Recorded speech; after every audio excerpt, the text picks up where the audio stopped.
எம்மாடி புது மருமவளா கூப்பிட்டீங்களே? ஆமா மருமல, சோறு பொங்கணும் பத்தியா? உனக்கு சோறு பொங்கலாம் தெரியும்னு உங்க அம்மா சொன்னாவல.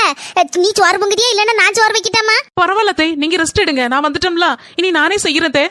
மொவன் இப்ப மத்தியானம் சாப்பிட வந்துடும்ல மக்களே. அதனால இந்த அவனுக்கு மீன் குழம்புனா உசுரா திம்பா பாத்துக்கா. கூட 2 தட்டு சோறு திம்பா. நல்ல ஐஸ் இல்லாத மீனா பார்த்து வாங்கி வச்சிருக்கேன். கழுவியெல்லாம் எடுத்து வச்சிட்டேன். நீ மட்டும் குழம்பு மட்டும் வச்சு 2 துண்டு பொரிச்சு மட்டும் கொண்டு வந்துருவியம்மா? சாப்பிட்றோம் எல்லாரும் சேர்ந்து. சரிங்க தே, சாப்பாடு ரெடி ஆயாச்சு, கொண்டு போய் கொடுப்போம். மீன் குழம்பு எப்படி இருக்குது? நல்ல சம்முன்னு வச்சிருக்க மருமல, நல்ல ருசியா இருக்கு, நல்லா இருக்கு பாத்துக்க. தேங்க்ஸ் தே. அம்மா நீ வச்ச மாதிரி இல்லையம்மா, பார்க்கதான் பளிச்சுன்னு இருக்கு. ஏகப்பட்ட முளத்துப்படிய வாரி போட்டிருக்கா, உப்பையும் அள்ளி போட்டிருக்கா, வாயில வைக்க முடியலையம்மா. நீ அவகிட்ட நல்லா இருக்குன்னு கதையை விட்டுட்ட. மக்கா, அவ வயசு தாம்ல, என் அனுபவம். ஆனா அப்படிதான் முதல்ல இருந்தே கல்யாணம் முடிஞ்ச புதுசுல. அதுக்கப்புறம் இப்ப எப்படி வைக்கேன் அதே மாதிரி உன் பொண்டாட்டியும் பழகிருவல, அட்ஜஸ்ட் பண்ணி சாப்பிட்டுக்க. இதோட சேர்ந்த பெரிய வீடியோ மத்தியானம் வரும்.